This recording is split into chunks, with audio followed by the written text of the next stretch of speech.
show the flow diagram, screening processes with its thematic result, and finally,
Starting off the identification, and then the screening process, followed by the eligibility, and lastly, the inclusion or the included articles.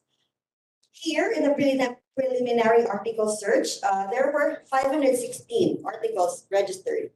Then screened from inclusion and the selection criteria, uh, records screened down to 155, then evaluated for eligibility, which remained 45 articles. Then finally, data abstraction and analysis, which remains 15 articles were included.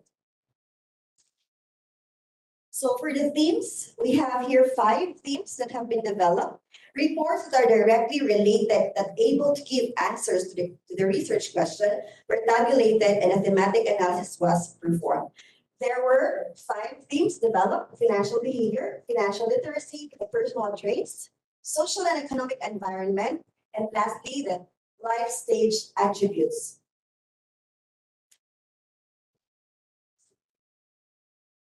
So financial behavior, these are the saving practices, specifically retirement savings, debt management, compulsive buying behavior of the millennials who are being focused on this financial behavior. Then for the financial literacy, this has been the strongest among all the themes. Then this is the greater the financial literacy of an individual, the better the financial management, which turns into having a sound financial well-being. Then for the personal traits, from the big 5 personality traits, among these 5 big 5 personality traits, there were 2 of this personality. This has been linked strongly to the financial well-being of millennials. Then we have also the social and economic environment, which means financial services are also important resource and opportunity provided by the economic environment that influence the financial well-being of our millennials. And lastly, for the life stage attributes, millennials are well educated, as we all know, ethnically diverse generation with a marked achievement, tendency, and inclination to excel and meet all their aims and ambitions, leading towards sound financial well-being. In conclusion, this systematic literature review seeks to delve into the existing body of knowledge in order to provide a comprehensive understanding of the factors influencing millennial financial well-being. 15 articles were identified and 5 themes affecting millennials financial well-being, such as this 5 here, were developed as a result. Thank you and have a nice day.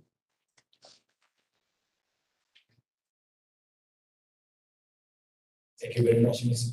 Susan. Now I'll pass it to the discussant.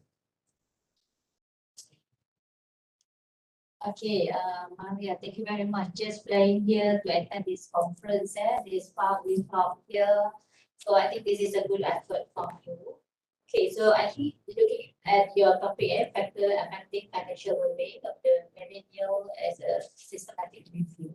As a review paper, maybe I just try to share the clear, simple questions before I let the audience also share their views on this. Okay, maybe do you highlight what is the characteristic of the millennial generation? Because I didn't see the earlier slide in your presentation. Maybe what is the difference of this generation compared to the other generation? In this maybe one what you're saying gap in your study that need to be highlighted, I think, because that is not in your slide. I mentioned that.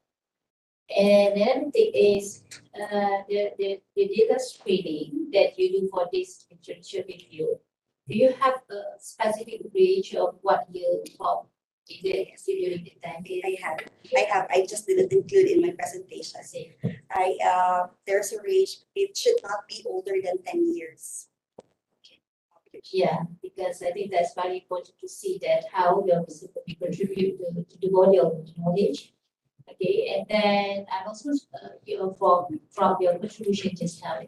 I think you do good when you are highlighting that your review this paper may contribute to the policies and the body of knowledge But from my views is good if you can have a specific policy. What is the policy that best suit to this output or finding from this study? So you usually have what kind of policy, what policy in your country that may use this study as the output, and same goes when you're talking about the body of knowledge. I think the data you put that it may contribute to the area in this area, but it's good to have a theory or something that more specific. Yeah, so that things like this is most valuable for us in this kind of institutions review. Okay. So yeah, and now I think maybe I just open to now we did share maybe something. Does anyone have any questions for the presenter? All right. Thank you very much for the presentation. Okay, we'll move on to our next presenter. We have Zarina Muhammad Ishaq, Amira Shazana Magli, Muhammad Fazli Sabri, Husnia Abdul Rahim, with a paper titled Influence Factors of Retirement Security for the Gen Y Civil Servant in Malaysia.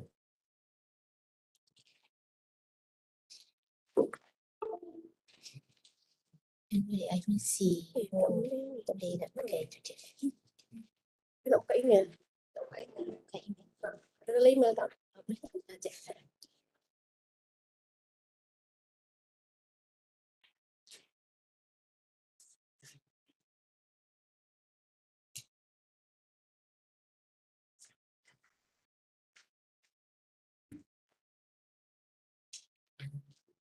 I have another one. I have any other thing.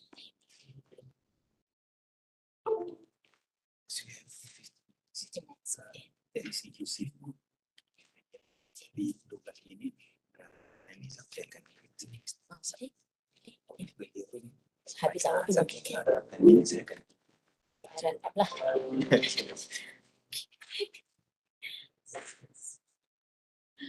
ya sih kan bisa dari kan just I want my free. More than people. So getting back. In my dad,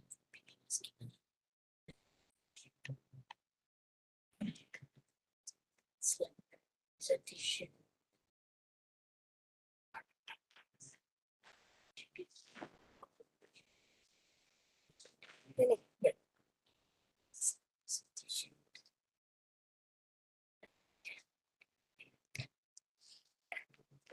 Sorry.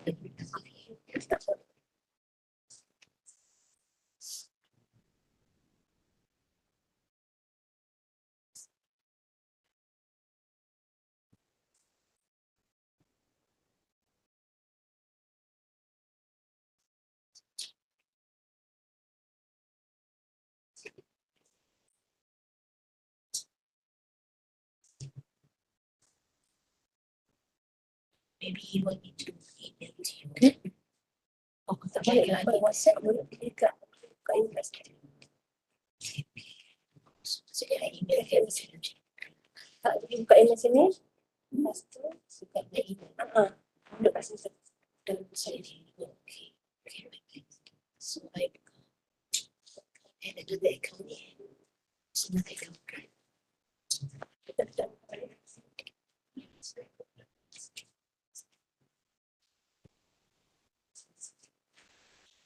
So aku balik kejap.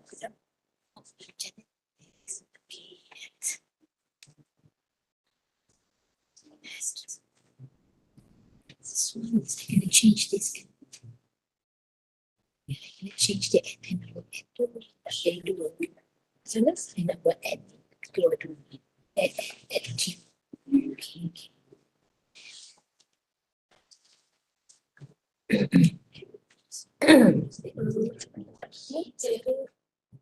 Sekarang kalau I copy I dan send to you then another the next presentation.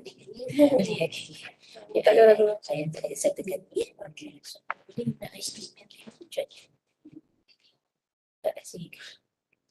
Stop sharing ni. I will try to see if I can do it. Nanti kejap. See that picture.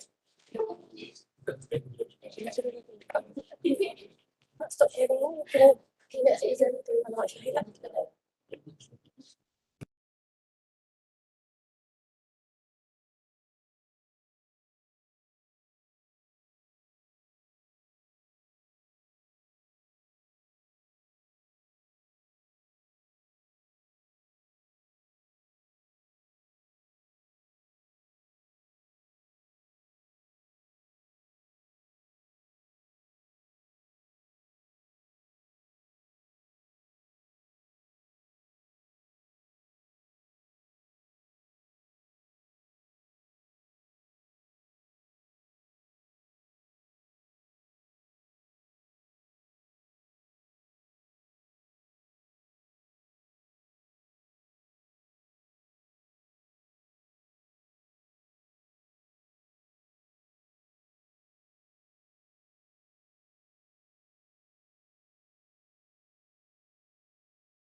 And these are my team members. We have Dr. Mohammed Ham, Dr. Farah, Dr. Muhammad Fazli, Associate Professor Mariani, and Dr. Zaman Nordin. Right, I'm very glad to be here in this Macfea Fbm Conference.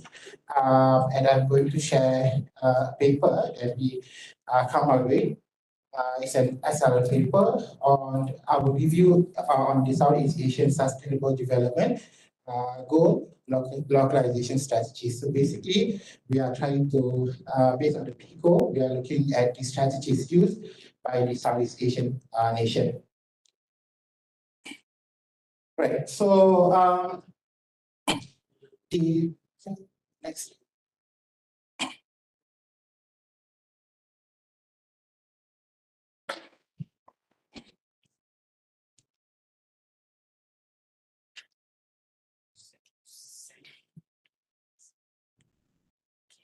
Okay. So this research is made possible by the FIGS grant scheme. Next.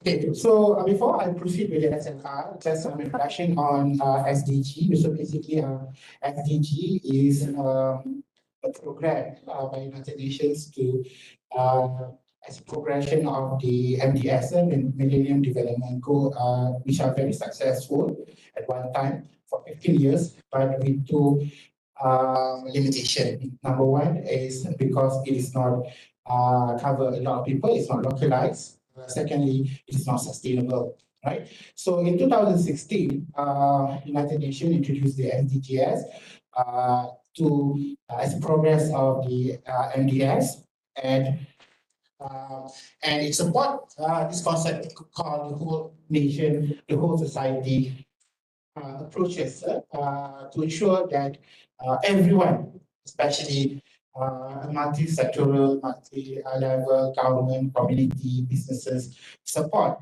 the overall concept of sustainability or SDGs, where community become the top tier of the cake, followed by the business, and at the lower part are the environment, right? And this is also this concept, which are very different than the MDS, is called the mainstreaming of SDS. It's a concept where we call it as localization, ensuring that all localization programs are done at the core, where it's supposed to be reaching the public, right? As compared to the MDS, and a lot of programs supported before SDG were usually top down. They were government oriented, business oriented, and then it will be given to the community to do it as again. But that's the difference between SGS. It also consider the bottom up approach where whatever should be done to the community, the idea must come from the community. So that's the idea of localization. Right. So in that point, this SLR would like to look at the strategy and approaches, basically strategy done by the Southeast Asian nation on this localization. Right. So as I mentioned, I just introduced what localization is. Basically, it's decentralization and ensuring that the program was done for by the community, for the community, so that it also consider a lot of this sector working together to achieve a single purpose. Right. So this SLR follows the ROSIS process or method by Hathaway, the reporting standard for systematic evidence synthesis in environmental research, where it said the structure of the SLR. And for the research question, we developed using the PICO method for populations, the Southeast Asian nation. The problems are SDG strategies, and then the context are called on the strategy. Okay, the database search using Boolean operators focus on two mega database. We call mega database Scopus and WAS, and we use translator, wildcard, and also the word phrase, keyword phrase, to support our Boolean operating. And searching strategies using Prisma, where we started it, we identified 500 article where 391 is from our Scopus and 191 from WAS, right? And after we identify, we download, we read, and through the screening, we exclude 364 pieces, which include non-English, non-Southeast Asian, non-SDG, or any topics that is too far or not related to localization. Where SDG talks about medicine, or too much on climate change, or too focused on certain areas that does not focus on localization. Right. And at the end of the process, we come up with 16 articles. And this is an article that go for what we call quality appraisal, where we divide it into three types of praise, low, moderate, and high quality. And this SLR only took the moderate and the high quality. Right. And for data abstraction analysis, we use thematic analysis. Right. From the SLR, this is what we have found. Basically, the localization strategy in Southeast Asia focus on based on our thematic analysis, based on four what we call strategies. Number one is policy measure, and then we have stakeholders partnership, participatory mechanism, and green initiative. So basically, that is the 10 paper.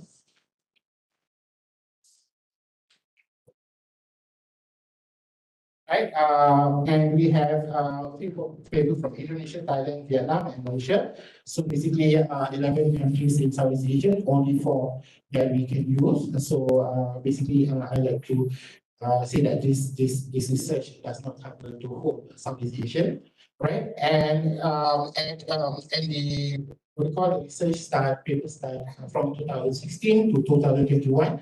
But as you can see, a lot of people actually started from 2019 up to 2022, because before 2019, localization was not mentioned or not discussed, or perhaps were not discussed or well, right? Okay, and interestingly enough, from what we try, how do we do the thematic analysis is we go to the sub-theme first, and then we try to match the sub-theme to the what we call the main themes. So the main themes are public measures, the initiatives, stakeholder partnership, public participant mechanism. and all the what we call the sub-teams that follows that we think falls under policy measures, and then we look for experts and ask them about their opinion. So two experts agrees that these are the right, perhaps based on their need, we call this all key teams actually goes into this main team.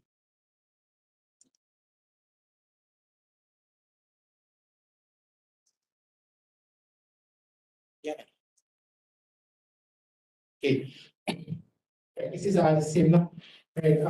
So basically, that one is how we see the countries and also the what we call the years and the author. This one is based on the what we call the sub teams. Okay, let's go through a bit quickly all the sub teams that is attached to each of these main team, right? So policy measures for areas of topic they were discussed on legislation. Legislation talked about law and laws and also procedures that for any SDGs to be successful, a government legislation is important, right? For example, we have food-based legislation, EV, electric vehicle, non-combustion engine, climate change, right? Those are big ideas that needs what we call legislations in order to be supported by the community, right? Then we have good governance in order for any program to be successful. The government itself, the mechanism should be very open, transparent, because it requires that the community to have trust through the system or the strategy. And then public policies and strategies, and it goes into whatever program required to do. It is required to be supported by public policies. And then of course finance. In this case, finance divided into two.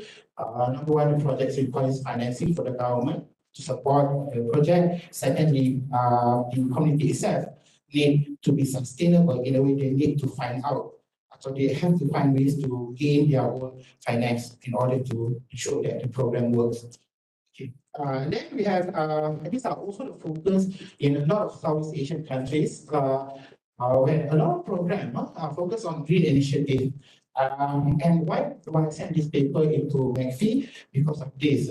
And our paper actually talks about green procurement consumption, right? It plays an important role for in SDG. So in SDG, that consumption, food waste, green consumption is important aspect that need to be focused on SDG, right? And then the 5R strategy, rating, repurpose, reuse, recycle, reduce, reroute, however you define the 5Rs there. And then community-based project. The differences here in community-based project is under the rural and town. We see that a lot of the green initiative, for example, and the 5 strategies are focusing on town, whereas for the rural areas, they talk about tourism and so on, so forth, different programs for different types of locality. And then we have sustainable technology. Technology plays a very important role in order to support sustainable development goal, right? Because technology basically support information sharing and so on and so forth. Right. And then the third theme is the stakeholder partnership. In this case, we divide into the private, international, and national partnership, because private sectors play an important role because they are the second tier of the SGK, right? And the use of resources. And also they support the SDG through their initiative as well, right? And then international partnership, they were mentioned, but not many countries actually have international partnership. In a way that perhaps the government or legislation does not support that, or there are limitations for any international community to come into the countries to support the SDG program.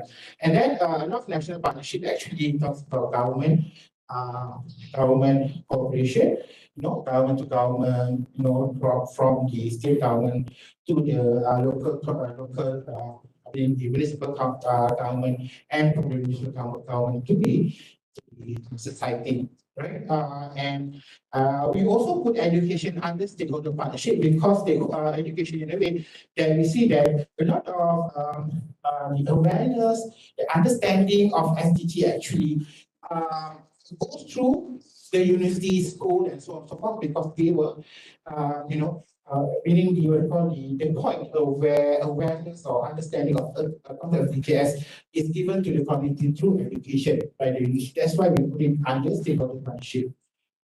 And last but not least is public participation mechanism, where to support SDG in the Southeast Asian region, they require cooperation, especially from family as being one of the important unit, because you usually listen to our family first. Right. So if if the process, let's say, for example, we can attach to one of the family member, and the idea of SGS then can, be it's going to be shared through a family unit, and then community and also community participation, and also requires change agent. These are very new at the age of TikTok, Facebook, Instagram, and so on and so forth. These are change agent, right? Usually using social media to educate people on social. It is mainly done a lot of. It's been done in a very big scale in Southeast Asian nation, especially Thailand, Bangkok, and Indonesia, right? And then social enterprise, So one of the way to to increase what we call the social community to increase their what we call finance and so on and so forth is to support social enterprises, right? And these are continuing public participation mechanism, community empowerment, support system, and these are actually come from our research and it's supported by our research, which are not presented here. We call this the fourth element of such as religion and culture, which are not discussed in any of the SDGs, and we are trying to share this concept. Religion and culture actually play a very important role in SDGs implementation. Right. So I don't recommend don't make any recommend on the policy itself, but I make recommendation on the paper. I think because our paper focus on empirical, quantitative research paper only. Otherwise, we will have too many paper to be analyzed. And so for future research, I think we should look at mixed method or other empirical research such as qualitative paper to be included in the SLR. And also by the limitation, because we can only because of that we can only cover 4 countries, not to cover Southeast Asia. And with that, thank you. That's all of my presentation for today. Thank you very much.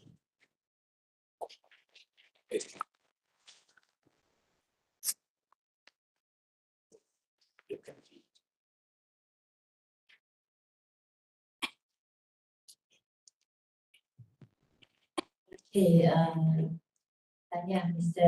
Radwan, I think I'm really surprised that when we are sharing about, there's a lot of concept.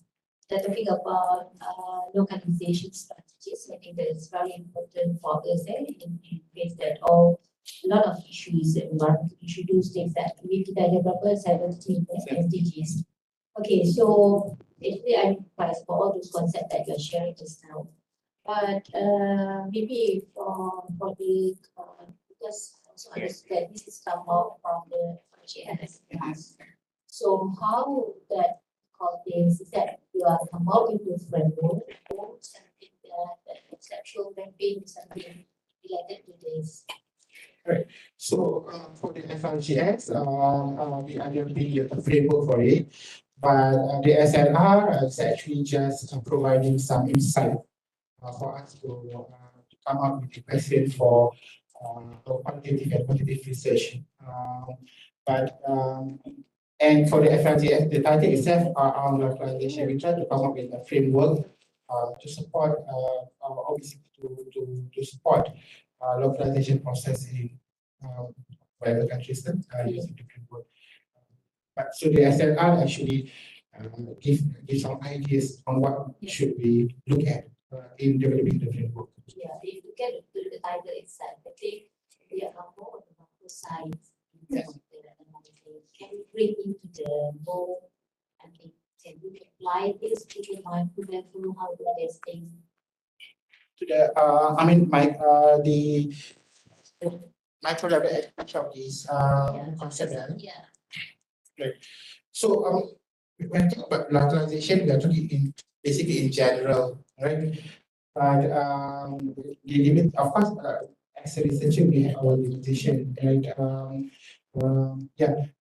For example, the concept of culture and religion, those are the things that we through a basic research that we quantitative research, qualitative research, and so on. So these are the themes that actually exist, especially in the Southeast Asian region. So perhaps for next research, we would like to focus on that area alone. How culture and religious play important role. Of course,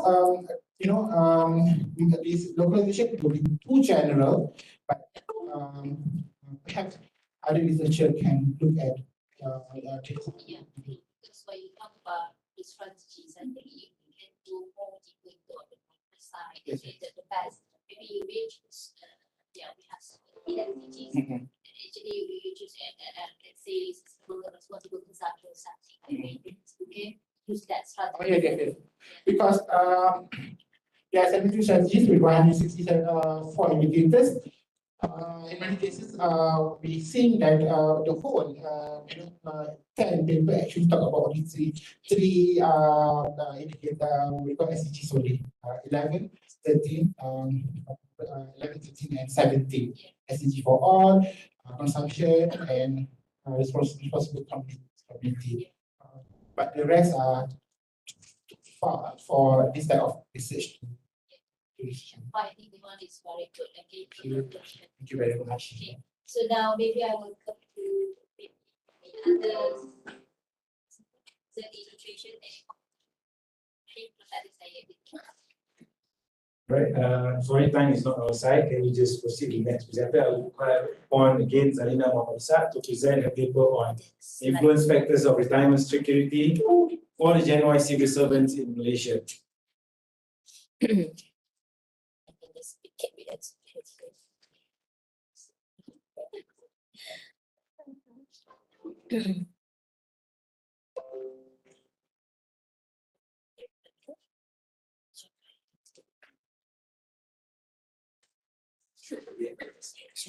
Like yes.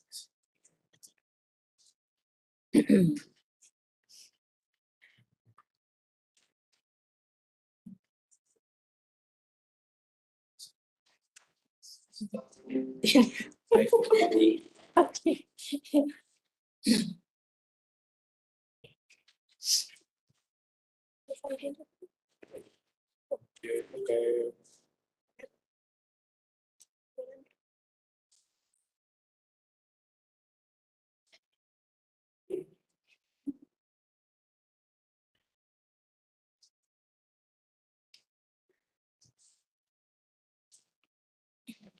Okay. Bismillahirrahmanirrahim. Assalamualaikum warahmatullahi wabarakatuh. I'm kind of excited to present the paper today. Unfortunately, there's no they can't put the video on my slides. I'm nervous, I'm very nervous. Okay, but what I have discovered this morning when we attended the first session, okay, and when we had the talk from the sharing from MBSB Bank and also from Macfea on the cost of living and also the lifestyle of the young. It is somehow related to what my study is, what my paper is, right? So I'm excited to present to you, people that have done to look into the influence factors of retirement security in the Gen Y civil service in Malaysia. Right, myself, I also have 4 children that are all Gen Ys, right? So I guess the mother should do something research on to make sure that, because we don't have any group of from the millennials in the Gen Y who are retirees, right? So I guess my unit of analysis of the age I'm looking at for the Gen Y for my study is around 26 years old to 41 years old. Right? And as what the officer from MSB Bank is sharing with us just now on the life stage, the life cycle, and people between the age of 20 to 30s, they have like constraint in doing some savings because they have commitments, and people life at the age between 30 and 40, they already started to building up their family, and maybe they have a lot of commitments. Okay, that one also like, wow, I see, is something like can contribute to what I have concluded in the paper. I don't have that much time, right?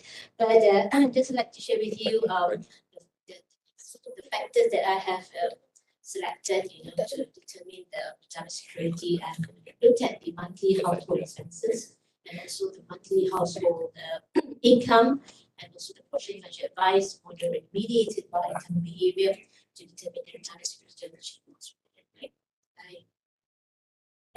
Can you use? Okay, Boleh. thank you.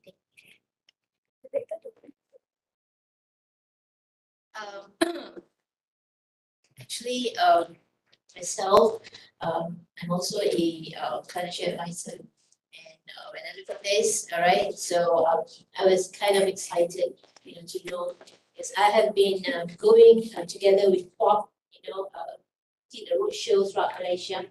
And what we did was we started to, give the awareness to the to-be retirees, what to do when they retire. But what happened was that, we didn't go to the young ones, right? So that's part we see that, hey, what can I do? How can I contribute, to the Gen Y, the young ones? What will they do? What should they do to make sure that they can retire secure, right? And then, because according to the Malaysian Department of Insolvency (FBI), between 2018 and September 2022, about 58.53% of 47,929 benefits cases involve individuals between the age of 25 and 44. That is the age range, that Gen Y is at, right? And consumption and also, Gen Y is somewhat, influenced by materialism. Not all, but some of them. And I can see that, due to their characteristics, being a family-oriented people, they don't mind, doing installment payments for all the facilities that they provide. Right? They don't mind doing that because they are very, very family-oriented. But the only thing is that they will be burdened by debt. And what happens is that, so and the annual report of Bank in 2021, stating that pandemic has slowed income growth, and that certain households have harder time maintaining the consumption in the face of significant price rises. So that's what happened also this morning when our VIPs shared with us. See, because the increment of the salary is not really like it's like at par with the expenses. So they can't do anything about it. So they can't save. So in my findings in this paper, so I have found out that the monthly household income, monthly household expenses do not significantly affect retirement, even though they made it very differently. Because even though the civil servants, they're not affected that much, by pandemic, they still have salary. They don't have salary cuts. No, they are not being laid up. They don't have a job. But still, because of the high cost of living, the expenses, probably they didn't have the chance, to plan for the retirement. They don't have the chance to even save for investment and whatnot. And probably as well, further research should be done. On the psychological behavior. Probably is because of their myopic attitude, because maybe of their procrastination, or maybe of their quite risk averse, right? So we can look into the research and planning for retirement. According to the Asian Institute of Finance 2015, 1% of young professionals aged 20 to 33, 58% have very low financial knowledge. And then, they like to take up personal loans. And normally these people, they will like to take advice, only from their friends, right? And from parents. it's not wrong, especially, to get advice from your parents, because, they will always advise us, and even now also we advise our children, to save, save, save. The only thing is, they didn't have the extra knowledge on how to expand the savings, right, through investment or whatnot, capturing, taking advantage of the time value of money. Right. So, and that is why in my paper, in my study, I have included professional financial advice when I do the analysis. All right, professional if I do, influence retirement security mediated by retirement behavior, and what you can see is that Gen Y might not have the financial capability, to pay for the financial advice professionals and all the retirement of the advising fee. But I can see that, myself coming from the Malaysian Financial Planning Council, we do, prepare workshops, and then to the government servants. And we make sure that, the speakers, the trainers will be coming from the practitioners, right? So in a way, I can see that from the study, I can somehow conclude that, this has some effect on the retirement behavior of the Gen Zs. Right, inshallah, to the hand. So hopefully, time is going. All right. So this is hopefully, they are more aware. And it's true that, as mentioned earlier in the morning session, that retirement literacy is so important, right? But if it's not acted on it, yes, they are literate, they are, very highly educated. But if they don't do anything about it, all right, they know about it, but they do not know how to do it. You see, but inshallah, with the help of professional financial advice, right, through the trainings, through the compulsory trainings, supported by the government, inshallah, they will objectively know how to plan for retirement. So probably now what they know is subjectively, all right, yeah, I need to have so much and so much for retirement.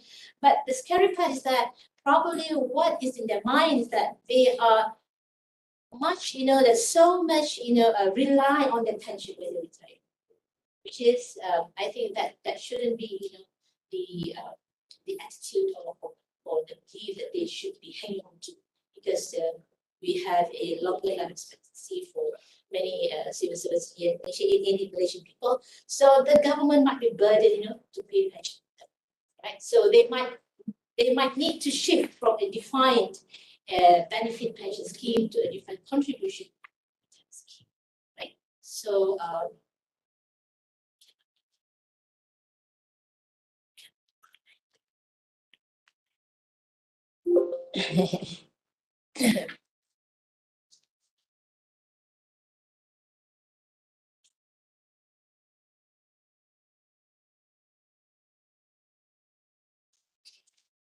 maybe it's sincere.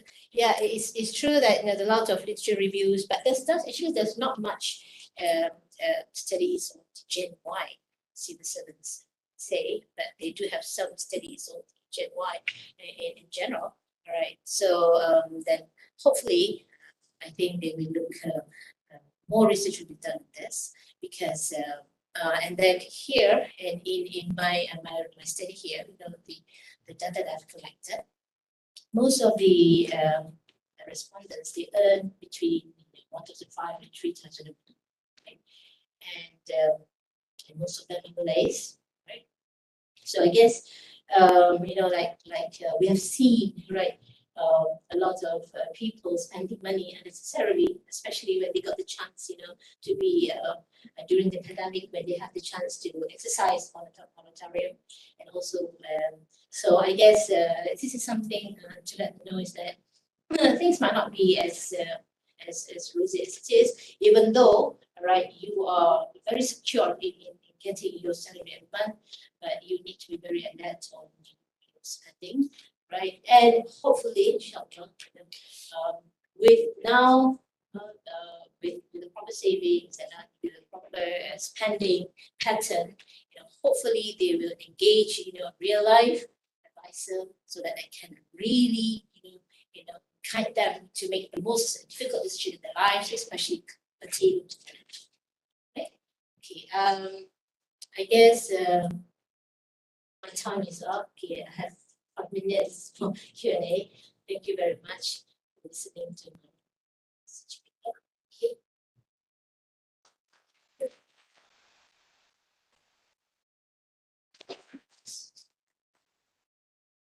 Okay. Because I think this, yeah, not much I can see from, yes, sharing is now a little bit inside of because I think, and then, I think if you look on the factors, so the most important thing is how we do, yeah, in regard to your variables, I think this is something that's very important, especially if you're going to have variables, okay, so you should have that how to I said to this real. Yeah, I see. And then you get why that you are using the almost compared to at least situations of search. And then much more is what is the reason behind the numbers that you get from the data. Yeah, right. Yeah, that's Thank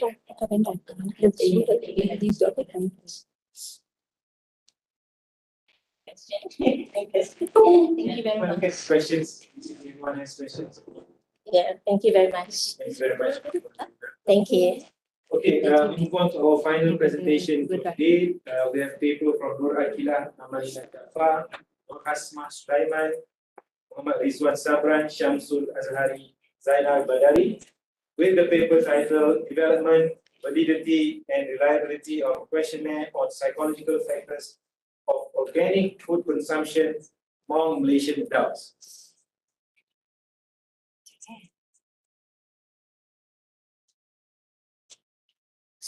Some presenter at the back. Here's your mic. Okay, right. So you have 15 minutes. 15 minutes. Depends on how you want to use it because that include Q&A. So I think after 10 minutes, I akan cakap ada 5 minit lagi. Okay. So you can just gauge lah. Okay.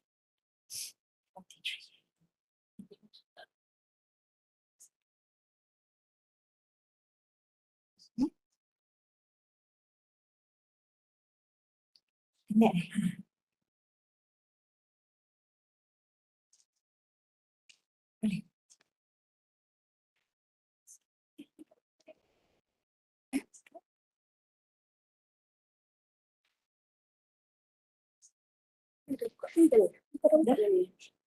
Proses simplesnya YouTube lah. Kalau kat apa? Kat mana tu dalam rumah? Video hilang semua dah. Kejap.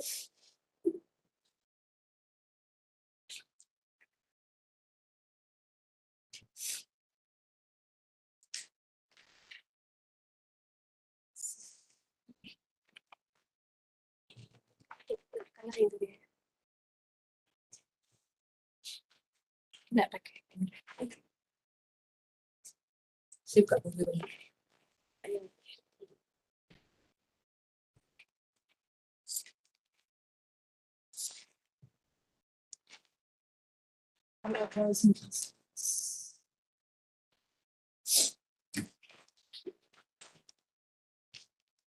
Soalnya tak pakai dekat skrin tu. Oh ya. Saya try masuk pakai pen tu. Boleh. Jangan. Tangan dia cakap. Sana. Buat mana?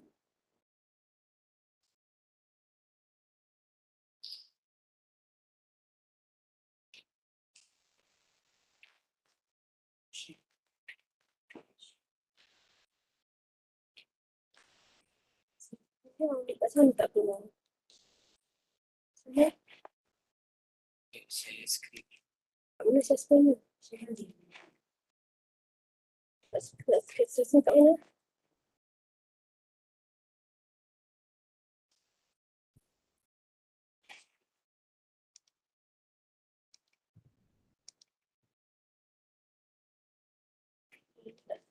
Nak share kat ni.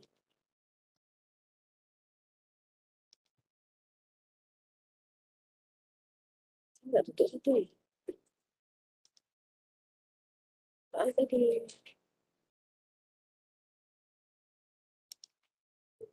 Dia tutup. Share dulu. Ni, pendrive. Tunjuk kat mana? Sini. Aku tak tahu lagi dekat sini sekejap Okay, okay. Nanti ada tertutup sesuatu Oh ya, tak ada pun. Ya. Sekejap Ni yang mana satu?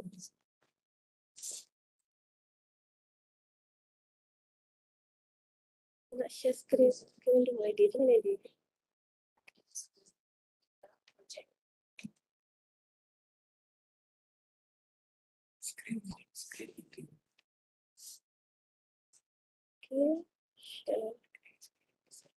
mana? Nak projek ke sana.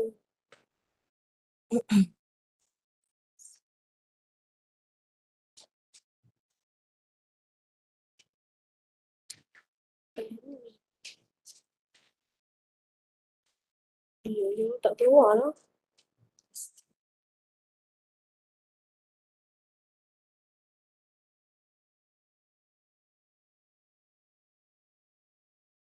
Stop sharing.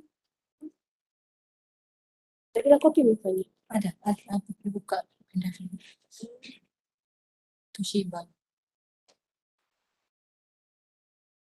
Ya, betul. Dia duduk kerja PDF dengan PowerPoint. Kalau tak dia buka PowerPoint, PDF boleh juga. Terus tekan sini. Ini kan tak nak copy dulu. Okey, boleh? Sini betul file ni kan? Ha.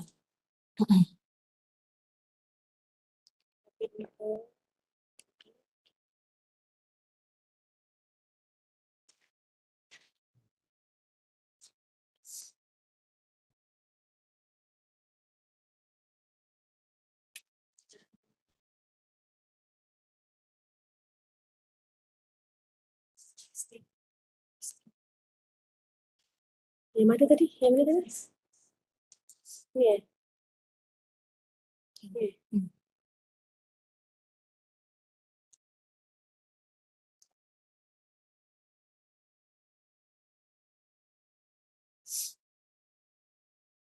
Okey. Online dah okey je kat sini tak keluar lagi. Tak apa, boleh teruskan dulu kan? Maaf ada dia masa kecil dia sikit.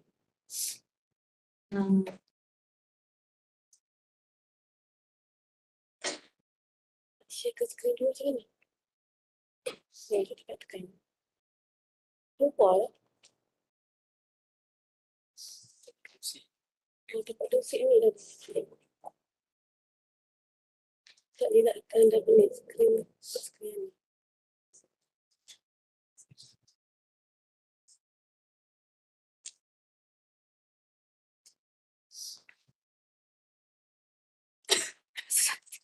Tarik macam ni.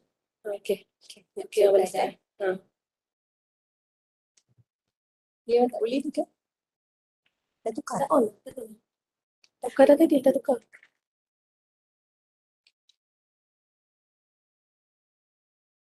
Okey. Okay, Bismillahirrahmanirrahim. Assalamualaikum. And a very good evening. My name is Narakila Amelina Binti Jaafar. I'm from the State Putra Malaysia. So this is part of my PhD study.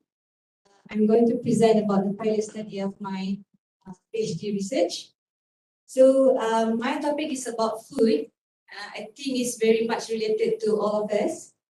So specifically, my study is on the psychological factors of promoting food consumption among millennial adults. So this is my presentation outline. I'm going to present to you 6 parts of the presentation. So first we go into the introduction. Right. First of all, have you ever thought how safe is our food today? Okay. So in 2018, there was a report regarding high level of pesticide detected in iceberg lettuce imported from Malaysia. So this is the news. And then the Agri-Food Veterinary Authorities of Singapore has banned the importations of iceberg lettuce from Malaysia. Then the second issue is about in Holland, there are several vegetables grown which excessive level of lead and cadmium. So these two are abundantly found in the pesticide that has been used in our agriculture. So what happened is this pesticide, when sprayed to the plants, they will absorb into the soil and then to water and as well as to the air. So start the plant, it's human also being affected. Okay, and then why I highlighted about pesticide? Pesticide can cause chronic disease when we expose for a long term. For example, it can cause cancer, leukemia, hormone or endocrine disruption, hypersensitivity, as well as respiratory disease such as asthma and allergies. So this news is actually common among us, but we tend to forget. We realize it is happening in our society, but we tend to forget in the evening. Not only because of the pesticide, nowadays you can see, compared to the old times, the chicken are smaller compared to current, which is bigger. And then you can see from 2005, this is the size. Imagine another 10 years, how big the size of the chicken. So how is this possible? It's because of hormone injected to the chicken as well as antibiotic being injected to the chicken.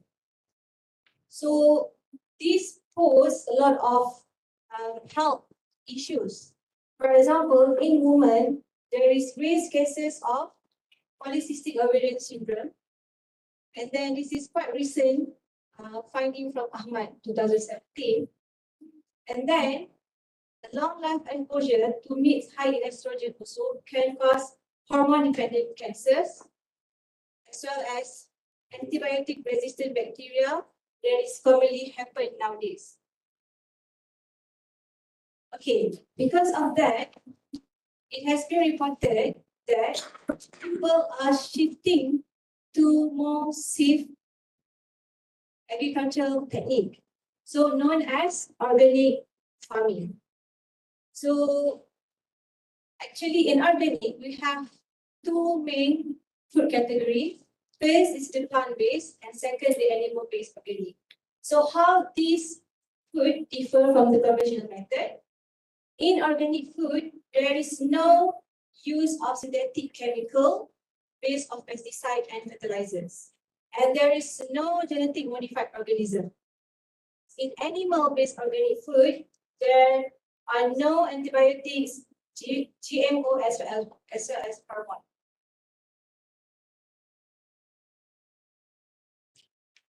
There are several benefits of organic food highlighted by several studies. First, we are focused on health.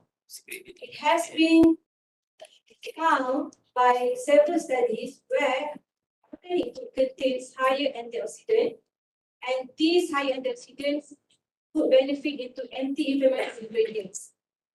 Next, organic food also have the probability to reduce obesity by 11%. How it's possible? Due to its superior nutritional value, as well as limited exposure to pesticide, antibiotic, and hormone, resulted from the research of organic food. This is also the recent study by Baga Batula in 2022. Next, it is also highlighted that organic food is related to food safety issue, where it can reduce food contamination, where the food contamination caused by the pesticide sprayed to the plant that is absorbed to the soil. And what happens is the water will absorbed by the plant and we as the consumer consume the food. So what happened? Again, I want to highlight that there is long-term pesticide exposure that may cause memory loss, cancer, and infertility. So that's why nowadays we can see in the news that the birth rate of Malaysia also is dropping, maybe because of the food. Next is the benefit to the environment. So organic food is very much related to sustainable agriculture. So it can protect and nurture soil quality from harsh chemical pesticide and fertilizer. And it has been seen to be a viable choice of sustainable agriculture practice. Okay, with that. Next slide, please.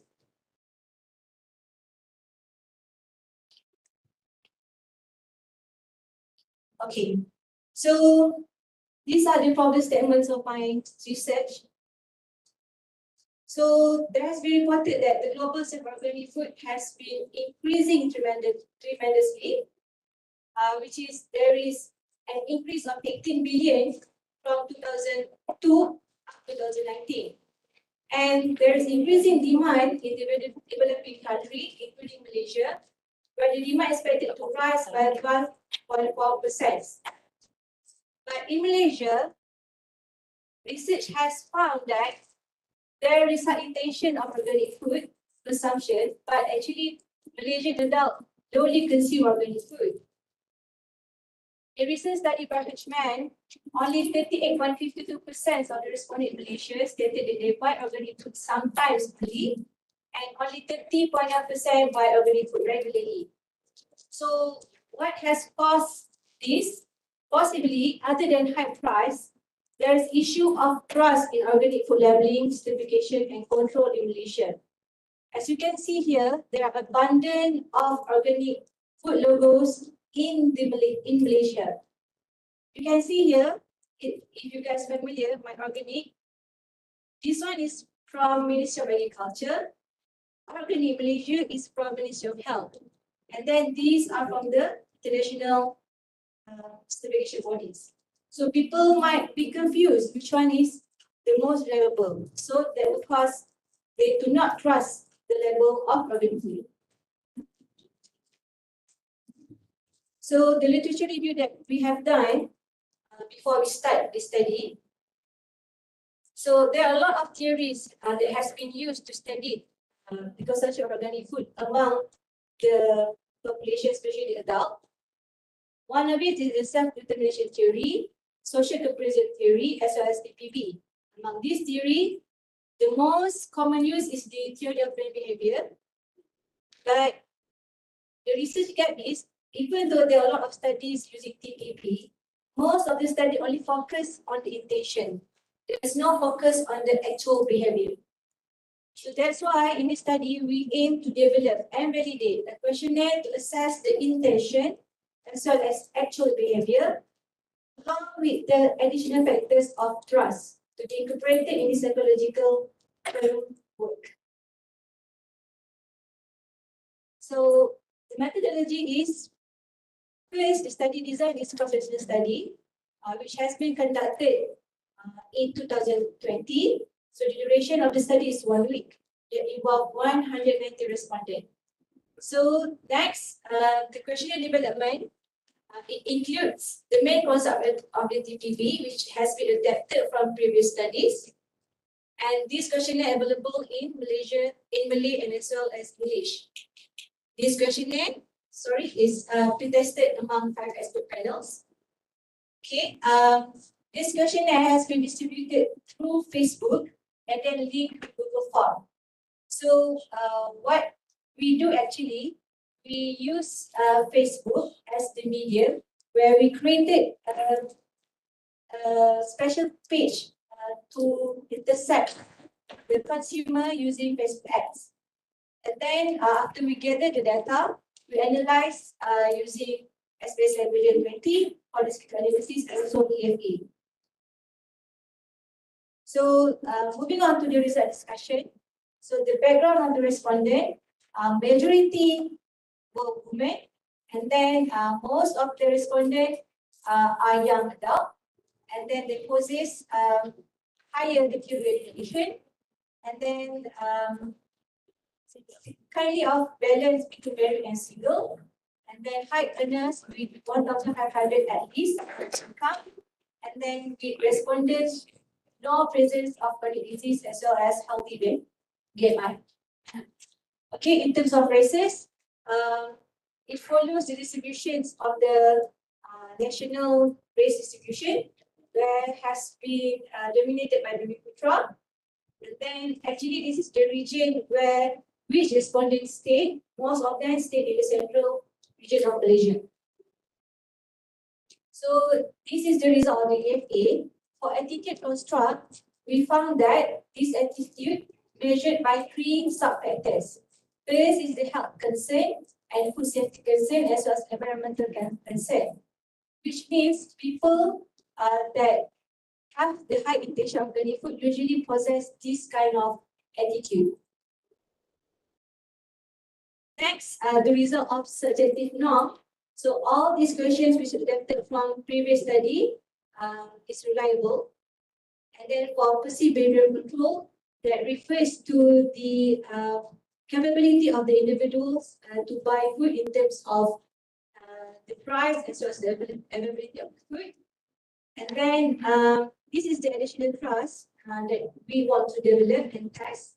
So trust in organic food labeling, certification and control, which consists of 8 items. And from this result, we can see that the minimum is 0.7, which is refers to that this items is reliable. Okay, and this is the dependent variable of the study. The consumption intention measured by 4 items. This construct is reliable also. And then lastly, the actual consumption of organic food measured by 12 items of food categories. So for the actual consumption, we measure using 5 product scale, but the scale refers to level up to always consume organic food. Okay, and then overall of this construct is has fulfilled the criteria for factor analysis. Then we also tested the multi-correlated issue where the correlation among the factors is only from 0.3 to 0.6, which is lower than 0.9, indicating that there's no multi-correlated issues.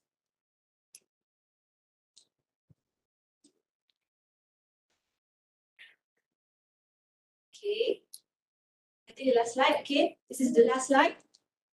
So conclusion from the development of the questionnaire, the instrument passed the validity and reliability test, and then this instrument is suitable to be used to measure the psychological factors of organic consumption. Okay, we also recommend that further validation to be conducted using confirmative factor analysis. And lastly, we also propose an extended TPP, which is the attitude must be measured based on these 3 sub-construct, and then with the additional moderator, which is trust in organic food labeling and certification. And lastly, I would like to highlight that sustainability is no longer about doing less harm; it's about doing more. Thank you.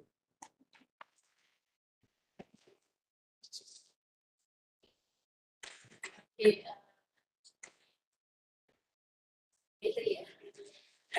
Sheila, I think congratulations, that's a good study, I think. Just mentioned about the validity and reliability, all the index there, and then they will fulfill the skill that we studied here. But just about the first thing is, just now you mentioned about you are using the 3 theory. Okay, so and after that, from the last slide, I think you have shared the framework. So I think that's good if you mention that which item that came from STT theory, let's say, and then we have NCT theory. So which part that they contribute to your framework. So that one, I think that really need to be clear that where they came from. And then if you are having the intention and at the same time you have behavior, do you have any specific needs that you're responding? Specific food, organic food, or they can be a general public. Okay, so in our study, actually, we filter the respondent using Facebook ads. There is a function from Facebook ads that we can filter which respondent that we want.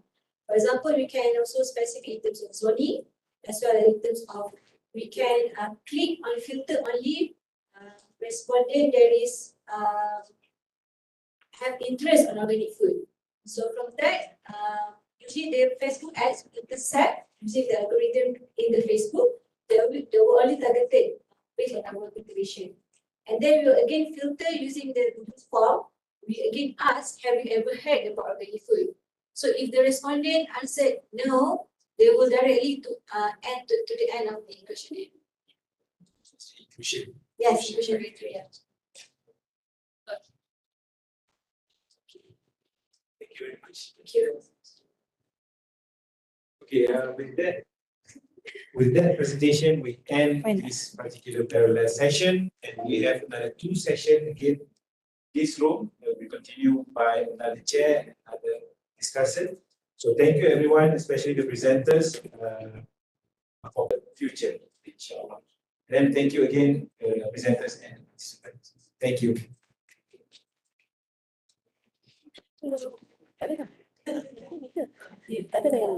Terus sambung orang lain yang chair. Oh, kejap lagi. Ada another team. Cepatlah saya ni kejap. Ah, Banyak sangat ni. betul. Breathing space.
Dear audience, the unemployment among graduates resulted from the discrepancy between graduates' aspiration. Malaysian University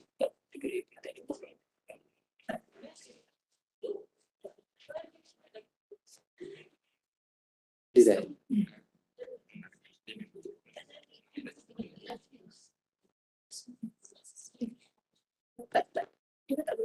Oh, dulu je.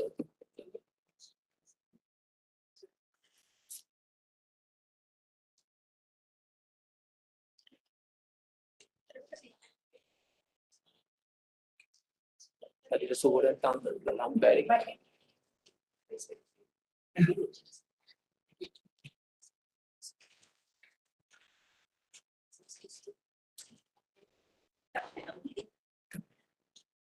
So Malaysian University, public or private, produce large numbers of graduates in a year. But the percentage of graduates who find a job at the end of the day is still considered low. Abdurrahim Arshad and Khan explained entrepreneurship is one of the alternatives that can be considered to solve unemployment among graduates. So why are these issues is something to wonder. This is because the unemployment among graduates seems to be a concern in Malaysia. For your information, Wahidin in 2021 reported the principal statistic of graduates in between 2019 and 2020. The number of graduates in Malaysia was 5.36 million persons in 2020, while the number of unemployed graduates was 202.4 thousand persons. The statistic shows that graduates' unemployment rate spiked from 4.4% as compared to previous year with only 3.9%. All higher education institutions were required to offer entrepreneurship subjects to their students upon graduation. However, Ministry of Higher Education in 2020 reported the KPI, and it shows the entrepreneurship exposure given to the students from 2016 until 2019. And according to the report, I would like to highlight of the graduate entrepreneurs. The number of graduate entrepreneurs reported for 2019 was at 7,148 persons, which is higher than the targeted. Even though there is an increment, there is much more needed to be done, as the number of entrepreneurship exposure is not in line. It's not in line with the number of graduate entrepreneurs. Hence, to address unemployment among graduates in Malaysia, this study is undertaken to determine the factors influencing the entrepreneurial intention of students at higher education institutions in Malaysia.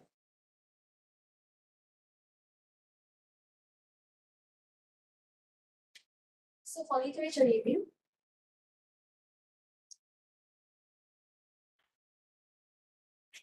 entrepreneurial intention is an individual willingness to perform and take part in entrepreneurial activities, perform entrepreneurial behaviors or actions, to be self-employed, or to establish a new business in the future. So for the first independent variable is personal attitude.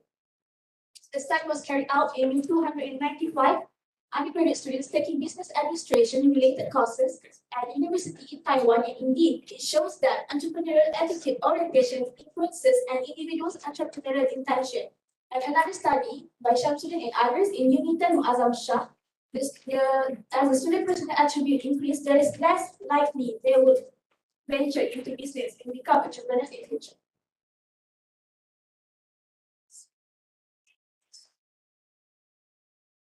The second independent variable is family influences. A study done among 187 students at university in Ethiopia revealed that most of the respondents had positive perceptions on their families and friends, but while they become entrepreneurs, which indicates good chance for the students' intention to become self-employed. But Nguyen in 2018 stated that the result does not support any relationship between family background and entrepreneurial intention of business students. For the third variable is a study, perceived behavior control. A study was done at among UMTM students, and it revealed a positive and significant relationship between perceived behavior control towards entrepreneurial intention.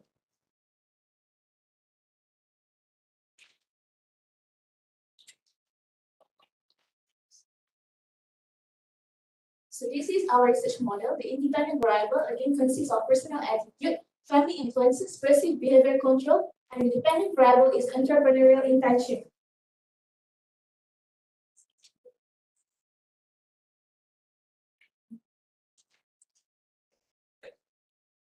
So the research methodology population is students from one of the public university in Malaysia, and the sample is student who has to entrepreneurship subject in the current semester.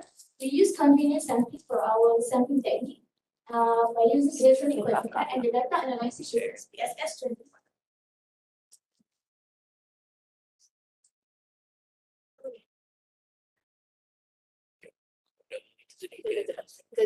Okay.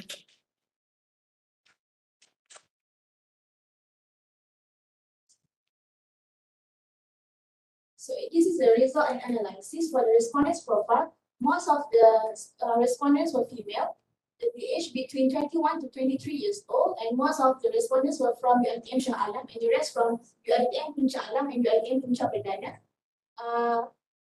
Most of the students were bachelor degree and from business management courses.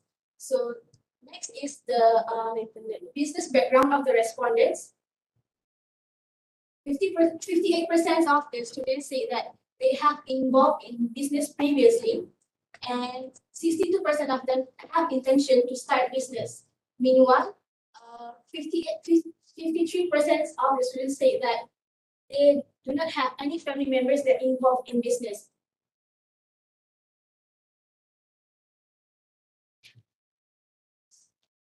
So next is regarding the reliability analysis. The table shows that all of the IP are marked reliable and good to be further analyzed.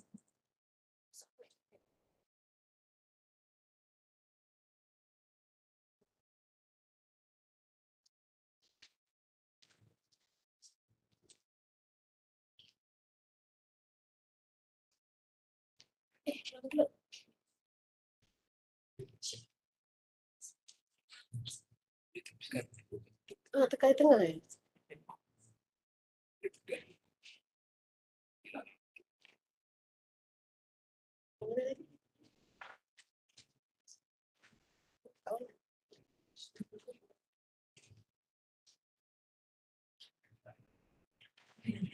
Kat mana? Yang ni ke? So this is the table for regression analysis. The R-square value is represent the entrepreneurial intention of the students at higher education institution evaluation was explained by 82.1% of the independent variable, while 17.9% were explained by other variables that not in this study. So based on the result of all the analysis, the hypotheses H1, H2, and H3 were tested. H1 and H2 were accepted in this study, which is a very significant relationship between personal attitude and entrepreneurial intention. And also there is a significant relationship between family influence and entrepreneurial intention among undergraduate students in Malaysia. Meanwhile, H3 were rejected, which is there is a significant relationship between perceived behavior control and entrepreneurial intention among undergraduate students in Malaysia. This is similar to the study conducted by Abdullah and others in 2021, whereby the result indicates that the perceived behavior control will not encourage students to have a mindset towards having intention to become entrepreneurs in future. As for the conclusion, referring to the theory adopted, which is TPAB, the study found that personal attitude and family influence has a positive influence on entrepreneurial intention. And throughout this research, it shows that perceived behavior control has no substantial effect on entrepreneurial intention. Throughout this study could benefit the students and the policymakers on the importance of entrepreneurship, as well as to provide insights on strategies that can be implemented in order to instill entrepreneurial intention among undergraduates. That's all. Thank you.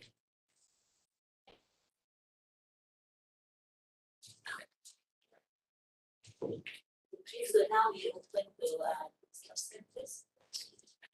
Thank you very much, Dr. Judy. So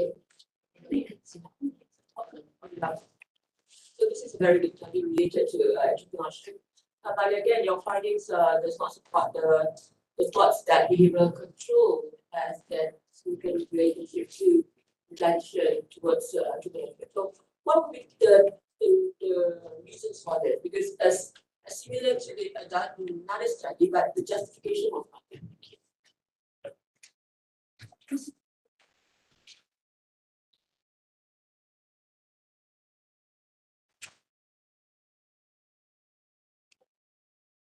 It makes according to the theory, it seems that perceived behavior control does not affect the students, the undergraduate students, whether they would like to become entrepreneur or not in the future. Perhaps whether from their perception and whether to become entrepreneur is easy or not. So it does not affect, because after all it depends on their attitude, which is their intention whether to venture into business. And then another factor supported, which is the subjective norm, which is the family influence, whether the family itself support them to become entrepreneurs. So hence, whether to the entrepreneurship itself, easy or not easy, will not influence the intention of the students. Thank you. So now we open for Q&A. So do we have any questions on the floor? Okay, I think that's all. Thank you for our first presenter. Now we move to our second presenter, Dr. Zarina Denan, on the influence of attitudes on Gen Z indigenous intention to adopt vaccination, the moderating role for tribal leaders endorsement.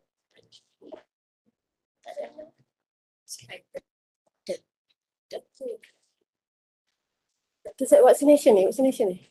Ya, lupa tajuk tu. Lupa tajuknya. Okay, sekejap sekejap Dr. saya nak share. Macam mana ni? Tu edit tak ada sini.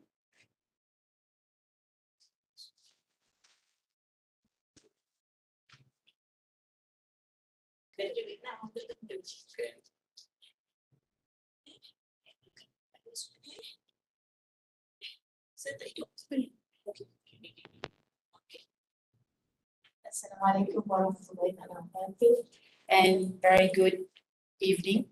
Okay, so this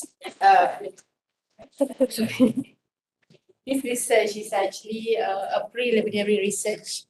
I call it preliminary because I couldn't get a lot of samples from it.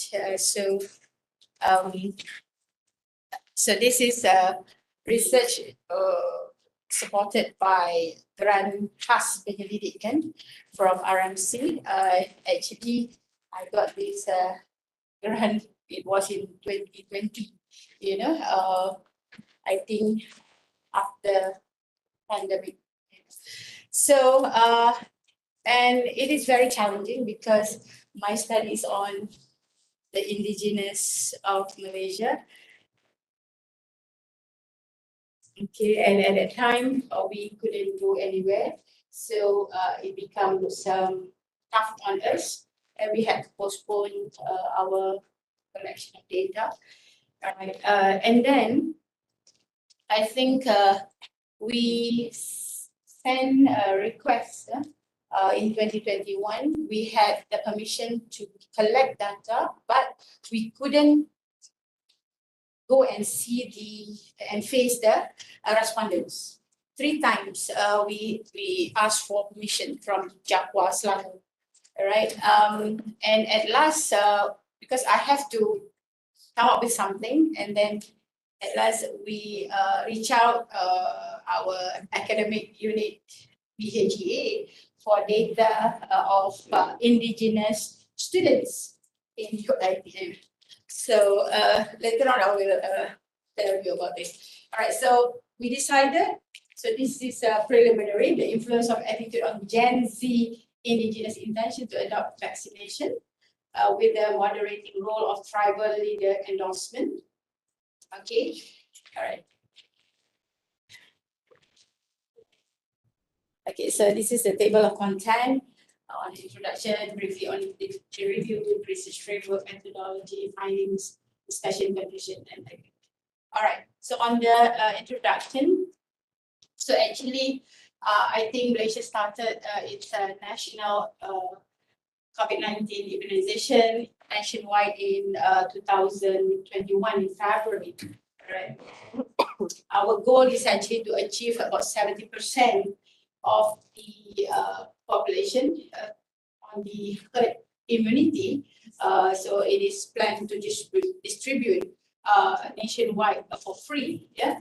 And then as of September 1st, 2022, a total of 72,052 and 35 doses have been provided, including 28,092 and 107 initial doses, 27,494, 159 second doses, and 16,217, 533 booster doses.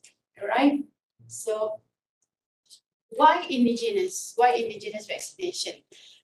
Because we concentrate at the time why the indigenous is because of they are high risk community. Okay, with the fact that the prevalence of child undernutrition, and exposure to the infection diseases and non-communicable diseases, and also because of their way of life, right? They are living in a crowd and get in a crowd manner, yeah, crowding, yeah, environment, and also they also have a higher rate of chronic health conditions. That's why our study focus on the indigenous vaccination of orang asli actually in Selangor. Actually, we wanted to focus on indigenous in Selangor. All right. So according to Nordin, as of September 2021, about 74,000 or 43% of the 144,180 orang asli population age of 18 and over who were eligible for immunization under the National COVID-19 Immunization Program were completely vaccinated. Yeah. So, and there was a study saying that there was a refusal and hesitancy of this community. Yeah. And why some studies say that they are willing, there are some who are willing to actually accept vaccination because of the background of this background of the education background, because of the income brackets, and also because of their surroundings. If they live with people with COVID, they are ready to get vaccinated. And there are also some who are hesitant, try to postpone their vaccination, and also refuse to accept the vaccination. And they are reluctant because of the safety. They think that there will be what they call it, a negative effect, the long-term negative effect if they get vaccinated. All right. So this is our group research framework. So we want to investigate on the intention to adopt the vaccination, and we are looking into the attitude towards vaccination, and also the tribal leader endorsement on the vaccination. So the objective is to investigate. Just now, I just said just now. So the hypothesis on attitude towards vaccination adoption is significantly related to intention to adopt the vaccination. Second, tribal leader endorsement is significantly related to intention to adopt vaccination. And then positive tribal leader support of vaccine adoption increases the strong association between attitude and desire to adopt. Okay, so when I contacted academic unit of UITM, so we were given 112 students of indigenous students because we couldn't go to the community, so we had to use the students, indigenous students as respondents. Yeah. So the questionnaire, we have demographic, attitude, tribal leader endorsement, and intention to adopt. Okay. So they were born between 1987 and 2012. So they are categorized as Gen Z, right? So out of 112, we can only use 109 samples that which are usable to be analyzed further. Okay, so this is the demographic profile. Yeah, the respondents made up of 75% were women and 24% men. All respondents were between the ages of 18 and 25 and had completed at least HBM level of schooling. And then only one respondent is married, with the remaining 99% being single. One of the respondents had only received a first dose of the COVID-19, and then 108 respondents have received both doses. All right. So what do you call it? The type of the ethnic, I would say, what the group. We have several groups from Samai, 17%, Tamia, less than 1%, Jahud, 7%, Mahberi, 2.8%, Samakberi, 1.8%, Temuan, 14%, Japun, about 31%, Sabalai, 9.2%, Orang Kuala, 1.8%, Kekirunan, Orang Asis Melayu, 7.3%, Temuk, and Jahud, about 0.9%. All right. So we also run the reliability analysis. So the attitude towards vaccination for items, the chroma alpha is 0.906. Tribal leader endorsement towards vaccination. 5 items, the chroma alpha about 0.98. Intention to adopt vaccination. 3 items, the chroma alpha is 0.973. So the variables of this research are reliable, yeah, since the chroma alpha is more than 0.7. If you look at this on the descriptive analysis on the construct, the average attitude score was 4.21, which indicates for a very favorable attitude towards immunization. The average score for tribal leader support is about 3.86, showing strong support for immunization among tribe leaders. The high degree of intention to embrace vaccination was indicated by mean score for intention about 4.17. All right. So we also run the regression on the model 1 without the interaction. The p-value is significant, 0.001. All right, and then model 2, including the interaction term, is likewise significant with a p-value of 0.01. So model 2 considerably accounts for more variation than model 1. So it is evident that there is a considerable moderation when p-value is 0.01, since the R-square value improved from 50.9% to 54%. And the significant F-change value is 0.009 further support this. So there was a significant interaction, effect of attitude towards vaccination and support from the tribal leaders, showing that support from tribal leaders for vaccination does moderate the relationship between attitude and the intention to vaccine, all right, among the Gen Z. Okay, so on the discussion part, it shows that favorable attitude among the Gen Z on the vaccination program or being vaccinated. Yeah, the more to which people believe vaccination is a smart idea, a good move, a pleasant experience, the more likely they are going to accept it. Yeah. So Ministry of Health,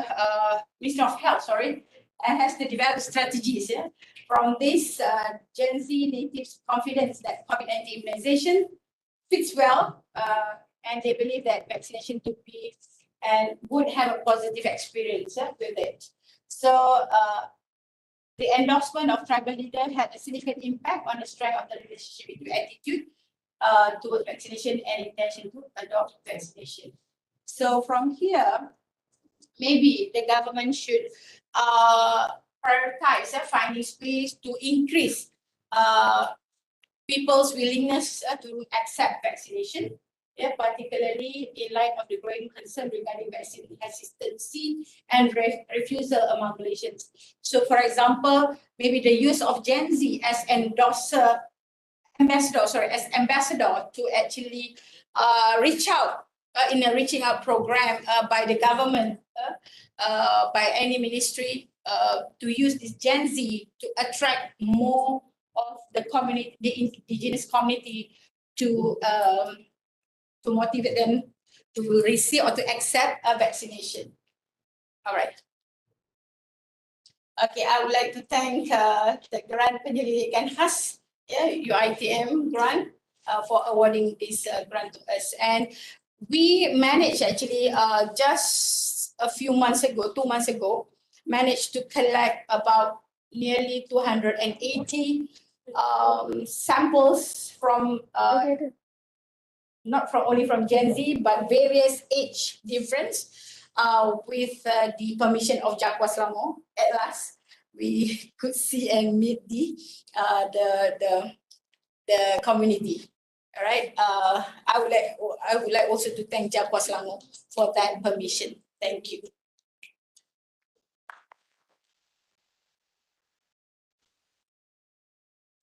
you for the presentation. Now,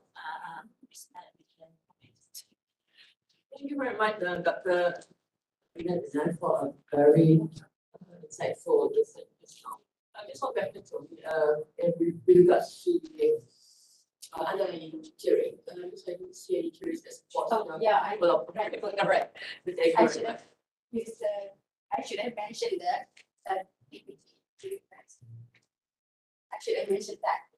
But how is it that we support this framework? Because we are talking about the endorsement. I think I used the two, intention and the attitude, but then I think the literature something about similar using family.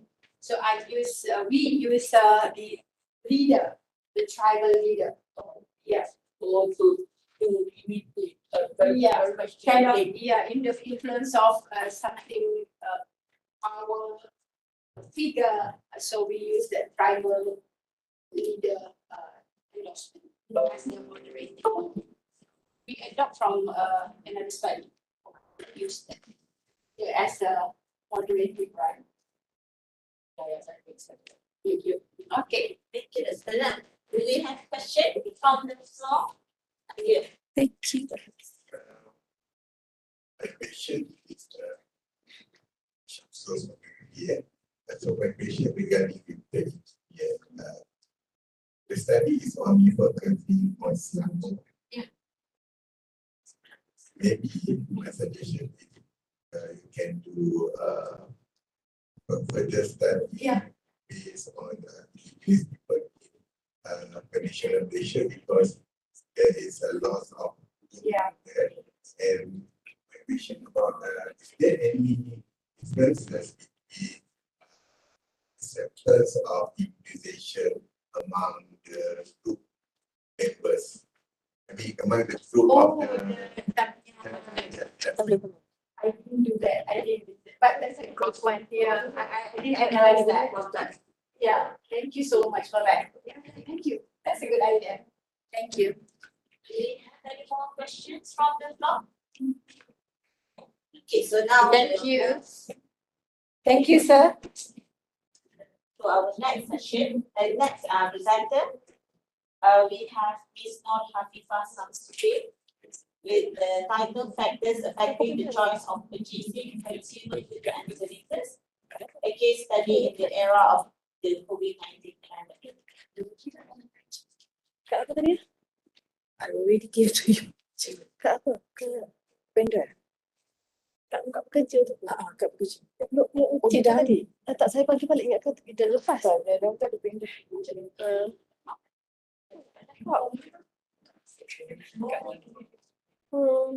Tak cakap soal kopi. Tidak ya.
about the factors affecting the choice of purchasing consumer goods and service, a case study in the era of the COVID-19 pandemic.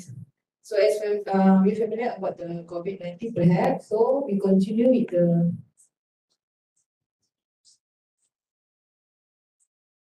continue with my table of content for today. So first of all, I will explain you about introduction to this research.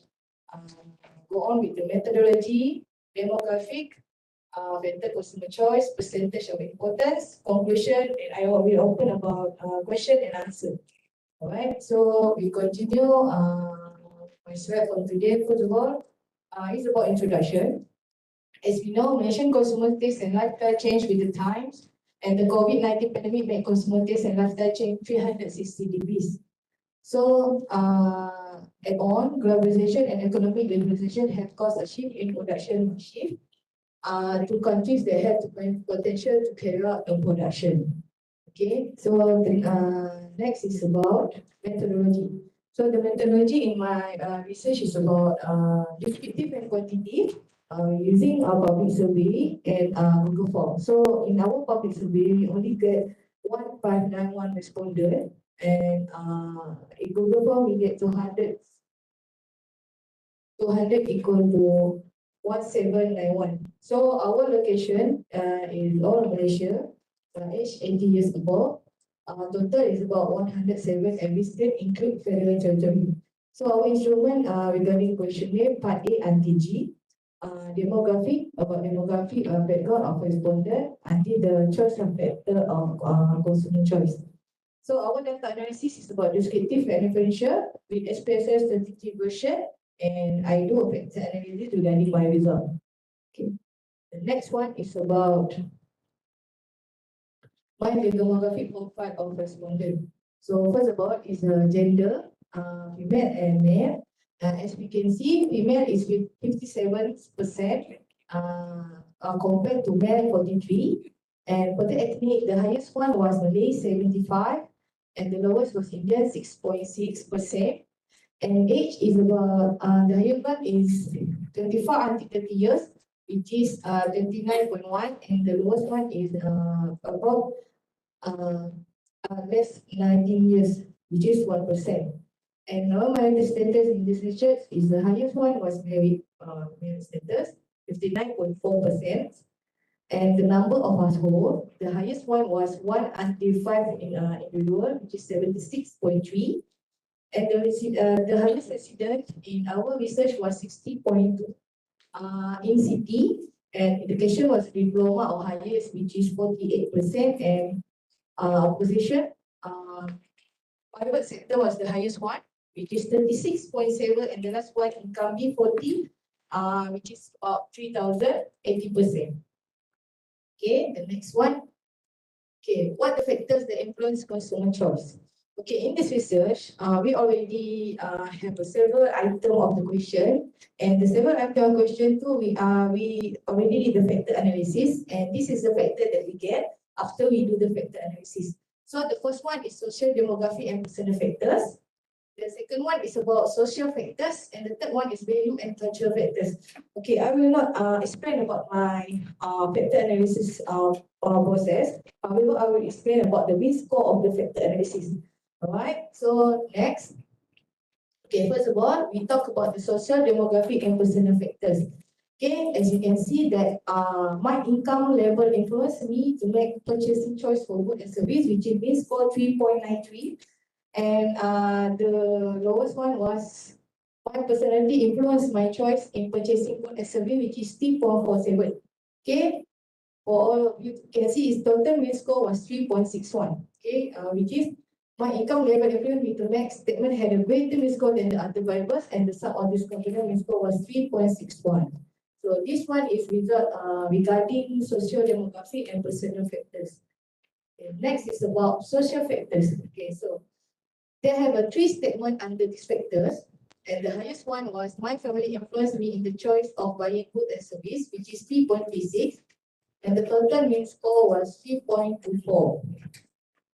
Okay. And the last one is about values and cultural factors. And my religious belief influenced my purchase of goods and service. or the 3.91 for the highest one, and compared to the culture that I practice influence me to make purchasing choice for the purchase of food and service, 3.58, and the total mean score was 3.74. I will go to the percentage of importance of consumer choice factor. Okay, after we do the factor analysis and we got side to the three factor, and the highest one under the value and culture factor is about religion belief, 67.3. Alright, so the other one is social factor. The higher ones regarding family, and social demography and personal factors. The higher ones is about income. Okay, my last presentation is a conclusion and implication. So the conclusion is the level of education, occupation, income, ethnicity, age, and religious belief influence decision making. And the most precise factor are religious belief, family, and income. So the implication is about religious belief, family, and income can be applied in consumer education programs, and to educate consumer about the importance of several factors that will influence decision making. Okay, the last one I will open about the session, question and answer. Okay, thank you. Thank you for the presentation. Thank you very much, Ms. Afifah, for the presentation. But I guess I have some comments. Basically, number one, what would be the goods? Because it's very general when you talk about goods and services. That's my first concern. Number two, why do you need to go and conduct fact analysis? Because some of the questions or some of the related variables are somewhat very much exist in the literature. So I wonder why you need to go and do fact analysis for this. The third one, I guess you are using values and cultural factors in our here. And then again, you don't justify what would be the reason or what would be the definition concerning, because these are two different concepts. You know, when we talk about values, it means differently compared to the other one culture. So why do you put that into one construct? Right, thank you very much. The first question is what the good in my research, because of that it is consumer, consumer protection act is about good. Every consumer use the goods. For example, like a food product and services, we include all the goods and item. So include in the Consumer Protection Act 1999. So we use the definition of the Consumer Protection Act and to justify the good of the consumer. Okay, secondly, your question about the factor analysis. So why I use the factor analysis was there has several items on the factor consumer choice. So there is a several item on the value state. They have 20 items on the factor analysis on the consumer choice item. So to make it easier to analyze all these items, we made the factor analysis to know which one we will construct and put the name of the first of all social demographic factors, the cultural and social factors. This is make I have a lot of analysis after the factor analysis, which is we do the mean score, we also do evaluation actually if you want to know, but I don't put here. So we make the evaluation such as cost track, make multiple evaluation depending on the factor our factor analysis. So the last one, when we talk about the value and culture, in the factor is this is the only two items under the value. So one regarding the value, one regarding to the culture. So if I use only one for the one factor, all the analysis I want to do is not we don't take the process. So I combine the two aspects, which is in the value and culture, in the two items of the factor analysis, all under one construct. My answer is clear. Okay, thank you. So now we open to questions. Do we have questions from the floor? No questions from the floor? Okay, I think that's all. Thank you, Ms. Afifah. Now we move to our last visitor.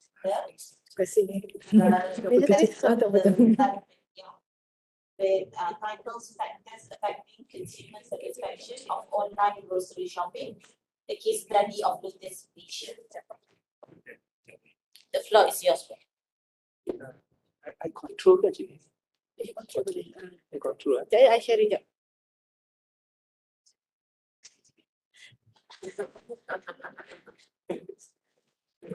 One, our assistant.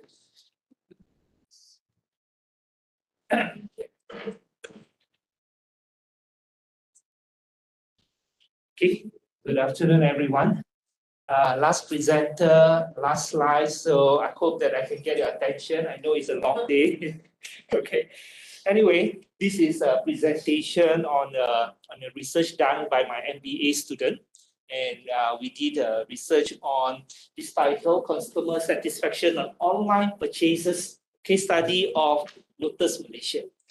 And this study is done together with Razlin, Noain, Amira, and Noro Iliana. So these three students are my students. We did this this research together. Slide 2, please. Now, I'm not going to have a lot of writing on the slide because I know you can't see it clearly, but I just 10 slides, so bear with me. Now it's left with only 9 slides. Okay, technology has quickly and effectively progressed over time, allowing people to work and fulfill their tasks more effectively and conveniently and efficiently. And this, for a long time, every one of us here can purchase anything online, but not fresh goods. So we will not really want to purchase goods, fresh goods or grocery online because we want to feel, we want to touch, and we want to see whether it fulfills our needs and our wants before we buy it. But during this COVID-19 pandemic, many of us have no choice, especially those of us who are same category with me, COVID-19 positive before. So we got to purchase our grocery online. So what we want to see is whether customer will continue to do purchase online after the pandemic, post-pandemic. So what happened was we took this, we thought of Lotus, and because Lotus or Tesco has this online grocery purchase before COVID, and they have a lot of complaint in their Facebook. So and during the COVID, they improved their service, but we want to see whether customers are satisfied with this or not. So we did a survey on this. And next slide. So this is a literature review. So there are 4 things here I want to highlight. That is the experience of online grocery shopping is very different from other form of online shopping. Okay. Second is online grocery shopping is more frequent. You need to buy your grocery more frequent than buying other products in online. For example, if you buy a pair of shoes, you don't keep buying it every week. But grocery shopping is a must every day or nearly every week. The third point is online grocery shopping allows supermarket to create a database that allow them to know what the customer really want to buy. So they can plan and project their sales. And the last point on this literature is that when we talk about online grocery shopping, it involves perishable products such as baked goods, meats, and fresh produce that pose a significant threat to online platform. It means that if the business want to maintain this online grocery shopping, they need to make sure their customers are satisfied. If not, business will not be sustained. So what we do, next slide, what we do is we use this framework, Alam and Yasin 2010, to see the customer satisfaction. Just 4 factors: web design, reliability, product quality, and delivery performance. So we want to see whether customer satisfaction is measured on whether every company is able to establish a long-term relationship with customer, and customers are able to or encouraged to purchase the product again and again if they are satisfied.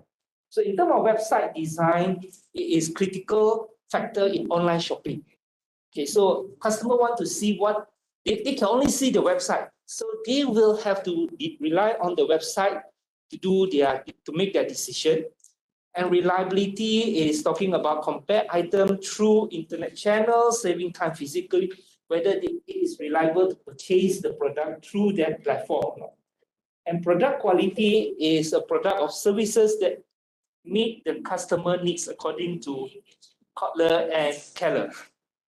And lastly is the delivery performance, whether the products are delivered on time with the quality expected. So we have 4 hypotheses, H1, 2, 3, 4, to measure whether website design, reliability, product quality, delivery performance with customer satisfaction. Right? So our methodology, our population is anyone between 18 to 55 years old who have made an online purchase in Tesco Online or Lotus. They have changed their name to Lotus in Klang Valley. And we did a non-probability convenience sampling because it's not possible to identify the research framework. So we did a non-probability, and it's also least expensive and more convenient. And our research instrument, we adopt and adapt from a few researchers, and we have all the 5 factors there. One is the satisfaction, delivery, website design, product quality, and delivery performance. And it is using like a scale 1 to 5. In terms of data collection, we use a Google form. So we send to people that we know and ask them to do a snowball for us and see whether they can viral it out. And finally, we got about 386 respondents. So we did this in the span of 4 months from February 2022 this year to April 2022, where pandemic is already at the tail end. Okay. Next slide. So this is our finding. This is a bit small, I know. So nearly 46% nearly more than 50% are female, as expected because females do all the grocery shopping. And we have the age group is about 20 to 40. So most of them are between this age group, not the older one or the younger one. And in terms of their income, they are between M40 or B40. Okay, mostly M40. Next slide. And you can see here, most of them are from household, about 5 to 6 people. And in terms of, yes, they all have in charge of their grocery purchase for their household, 80% of them. And they mostly do it either once a week or several times a month. Okay. Now, and most of them say they do grocery or household purchase. Next slide. So we use factor analysis like the previous presenter to combine all the items, and we test it out, combat alpha, to see whether it is reliable or not. And we use KMO pattern test to see whether factorial analysis is suitable or not in terms of the sample size, in terms of the tools needed. Okay, so it fulfill all the assumption needed to perform factor analysis. Next slide. And this is our result. As expected, all are significant. So all 4 hypotheses pass the test. And next slide. So this is the last slide, conclusion. So what can we learn from here? So what we learn from here is the most important factor here is the website design. So we found that customers think that they will be satisfied if they are able to see the product clearly. But the second factor, if you can go back to the slide before, the second factor is the reliability of the product. Okay, so when we thought about it, we found that when you do an online grocery shopping on perishable goods, you look at the product, it's nice, it looks good, it looks fresh, and you will buy. But when you receive the good, it doesn't match what you see, customer will not be satisfied. So next slide, back to the slide. So all these merchant or all these supermarket has only one chance. You can show your product very nicely, beautifully in your website, but if you cannot deliver what is shown, customer won't come back again. Okay, so that is our main finding. Thank you. Chinese farm. Sure. Thank you very much, bro. Again, very insightful research one. Yeah. Again, I have some few questions. Yeah. With regards to the framework. What would be the theory that is related to? That's number one question. Number two, basically, I have I had that COVID, and I did not go to Tesco. Basically, I went to Shopee, and I was very much. Yeah, I went to Shopee, and I got all my groceries, and they definitely delivered what I have been promised. So when I saw your research on how can you relate to the other stores in terms of competency, and etc. Thank you very much. Okay. On the first question is on the marketing theory they use on customer satisfaction. Now, why Lotus or Tesco instead of just Lazada or what you use? Shopee. Yeah, why Lotus? Because Lotus or Tesco has been doing online groceries before COVID and they were not very successful. So during the COVID time, they partnered with Panda to deliver about 3,000 of their product within 40 minutes. So we thought that this is a good case study that we can focus on. Instead of going to Lazada or Shopee, which are not a supermarket that cover everything, means you got to go to a few merchandiser. So whereas Tesco or Lotus has only one platform that can deliver 3,000 products. I mean, you can get everything there. And it will be a shop that is nearby the house because they want to deliver it within 40 minutes. Does that answer your question? 40 minutes, yeah? Yeah, 40 minutes, but the thing is they fail. All right. Okay. They fail. Not They sure fail. about that. All right. Yeah, they fail. And because there's so many people are asking for their grocery, they're not able to pack and deliver it. And so that is the part that customers are not happy about. Any other question? Yeah, Dr. Sam. My question is, because as you told us just now, Tesco or Lotus have done this online grocery shopping before the pandemic. Yes.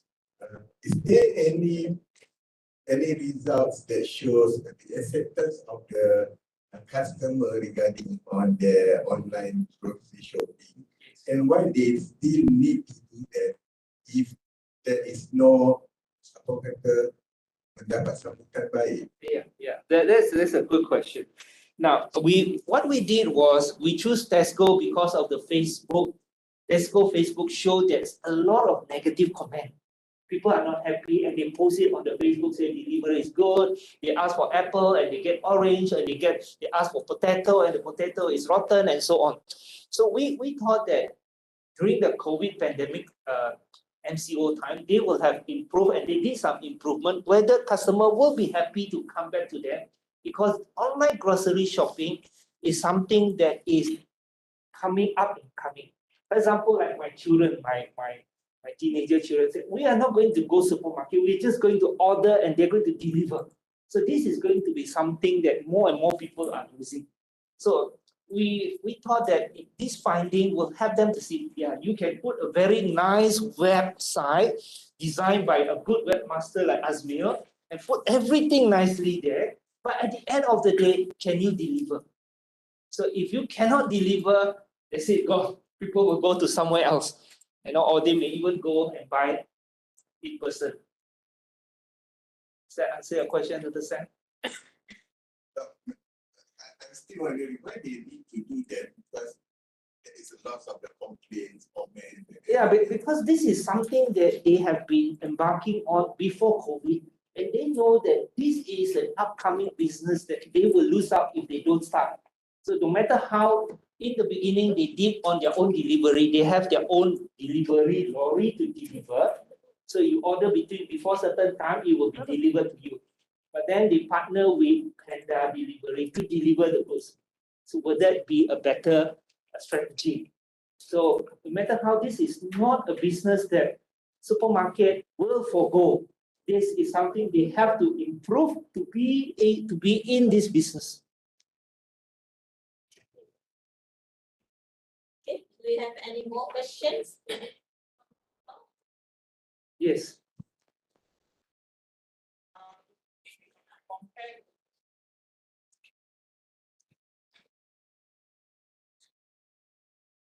When we talk about groceries, we are talking about perishable foods, product, you know, and what you call the competitors are mostly local, right?